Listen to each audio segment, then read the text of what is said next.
Assalamualaikum warahmatullahi wabarakatuh. Perkenalkan, nama saya Neng Putri Yuliana dari AK22E. Di sini saya akan memaparkan tugas proyek filsafat ilmu saya, yaitu mereview materi dari sesi 1 hingga sesi 3. Yang pertama itu ada identifikasi perbedaan pengetahuan ilmiah versi non-ilmiah, sebuah tinjauan epistemologi.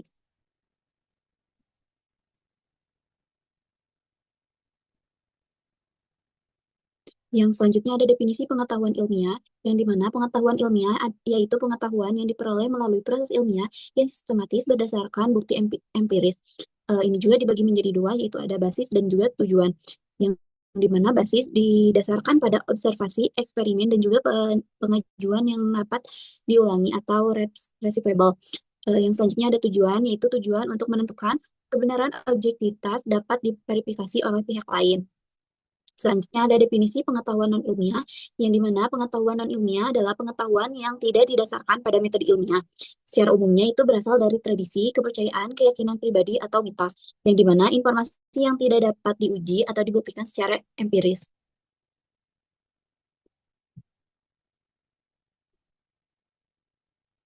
Selanjutnya ada perbedaan utama, head to head, yang dimana perbedaan utama dari pengetahuan ilmiah yaitu mencari kebenaran yang objektif dan juga universal, tidak dipengaruhi oleh kepercayaan pribadi. Kebenaran didasarkan dengan data empiris dan juga bukti yang dapat diverifikasi.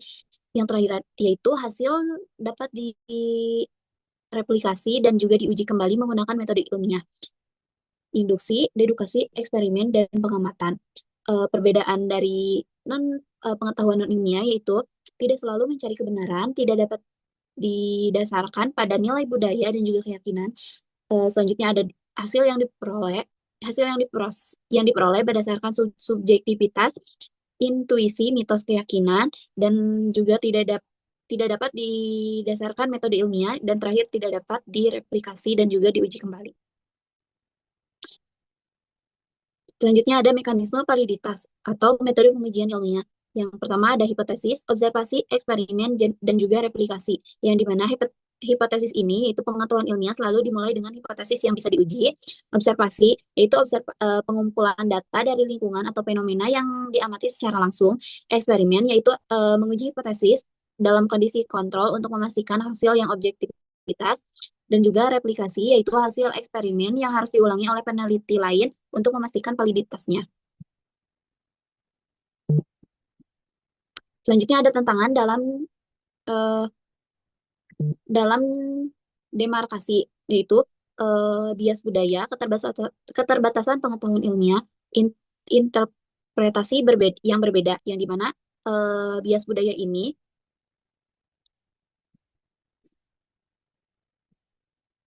resiko yang bernyawa atau terkadang kepercayaan tradisional atau budaya yang dapat bercampur dengan pengetahuan ilmiah. Keterbatasan pengetahuan ilmiah ini tidak semua fenomena dapat dijelaskan dengan metode ilmiah. Namun, ini juga berarti penjelasan non-ilmiah ini lebih valid. Yang terakhir ada interpretasi yang berbeda, yang dimana ada area abu-abu, di mana pengetahuan ilmiah dan non-ilmiah dapat saling berpengaruh seperti dalam filsafat atau moralitas. Selanjutnya ada pengertian filsafat dan juga filsafat ilmu.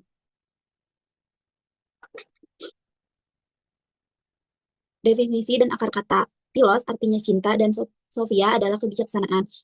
Yang dimana filosofia diartikan menjadi cinta kebijaksanaan. Filsafat yaitu studi yang mendalam tentang pertanyaan fundamental yang mengenai ekspansi pengetahuan, moralitas, pikiran, dan bahasa. Tujuan dari memahami ini yaitu memahami dunia yang posisi melalui refleksi kritis, pemikiran rasional, dan juga perdebatan yang logis. Selanjutnya ada ciri-ciri pemikiran filsafat. Ya, yang dimana yang pertama itu kritis, yang kedua rasional, yang ketiga mendasar, dan yang keempat komprehensif. Yang dimana krisis ini melalui pertanyaan, asumsi, keyakinan yang diterima oleh umum. Rasional yaitu berdasarkan pada penalaran yang logis, bukan dengan dogma. Yang mendasar itu membahas personal fundamental tentang kehidupan. Komprehensif itu yang melibatkan pandangan yang luas dan menyeluruh. Selanjutnya ada sejarah singkat perkembangan eh, pemikiran yang dimana filsafat kuno itu secara eh, filsafat kuno itu berfokus pada moralitas, kebenaran dan juga ekspresi. Filsafat modern itu berfokusnya pada pendekatan kritis terhadap pengetahuan dan realitas. Filsafat ilmu itu berfokus pada teori ilmiah, paradigma dan juga falsifikasi. Selanjutnya ada cabang utama filsafat yaitu metafilsafat atau ontologi, studi yang dimana studi ini tentang realitas dan juga kebenaran. Selanjutnya ada aksis aksiologi yang dimana studi ini bertentang tentang nilai dan nilai etika dan estetika, benar atau salah, baik atau buruk. Selanjutnya ada logika yang dimana studi ini tentang penalaran yang benar dan juga valid. Yang terakhir ada epistemologi yaitu studi tentang pengetahuan, apa itu pengetahuan, bagaimana itu pengetahuan, seperti itu. Selanjutnya ada hubungan filsafat dan filsafat ilmu yang dimana ilmu pengetahuan ilmu pengetahuan atau the application, filsafat ilmu, the connector, dan validator, filsafat yaitu the, fun- the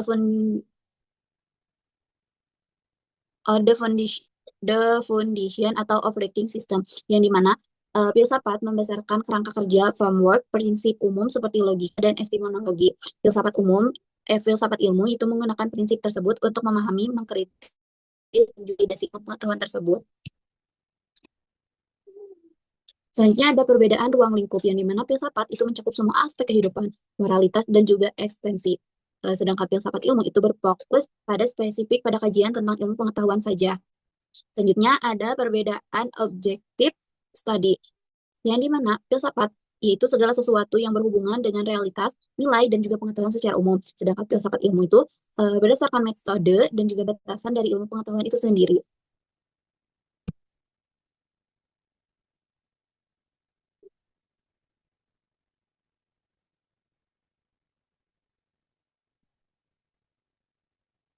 Selanjutnya ada perbedaan tujuan yang dimana filsafat ini, menurut filsafat itu mencari kebenaran yang hakiki dan juga memahami hakikat yang realistis. Sedangkan perbedaan tujuan menurut filsafat ilmu itu mengkaji bagaimana ilmu pengetahuan menghasilkan pengetahuan yang benar atau valid. Selanjutnya ada perbedaan metode yang dimana menurut filsafat itu menggunakan logika, refleksi kritis dan juga argumentasi, sedangkan menurut filsafat ilmu itu menganalisis metode ilmiah dan implikasinya. Batasan dan implikasi entis eh, dibagi menjadi tiga, yaitu yang pertama ada demokrasi, yang kedua ada limitasi, yang ketiga ada etika masa depan. Yang pertama itu demarkasi, yang dimana filsafat ilmu mengkaji sifat pengetahuan ilmiah dan juga membedakannya dari pengetahuan non ilmiah. Sedangkan limitasi yaitu mempertanyakan apakah metode ilmiah mampu menjawab semua pertanyaan di dunia ini, apakah ada batasan yang tidak terjangkau.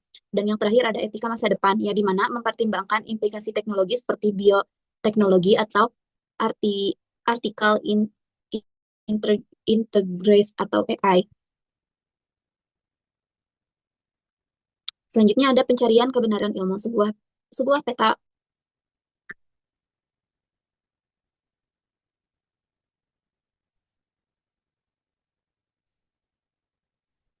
Selanjutnya ada pencarian kebenaran ilmiah atau sebuah peta filosofis yang membedah positivisme, konstruk konstruktivi- konstruktivisme dan juga falsifikasi.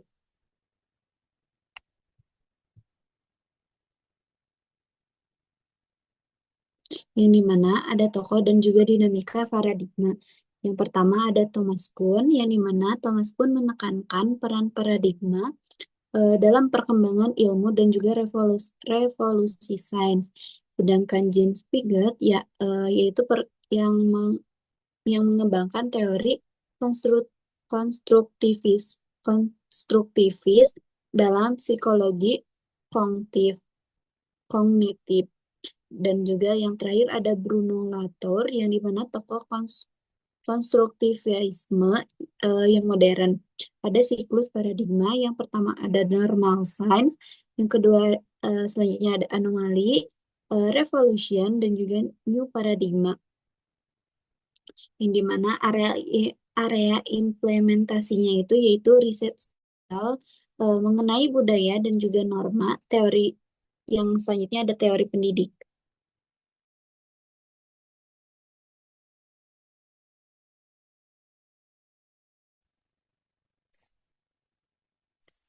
Selanjutnya ada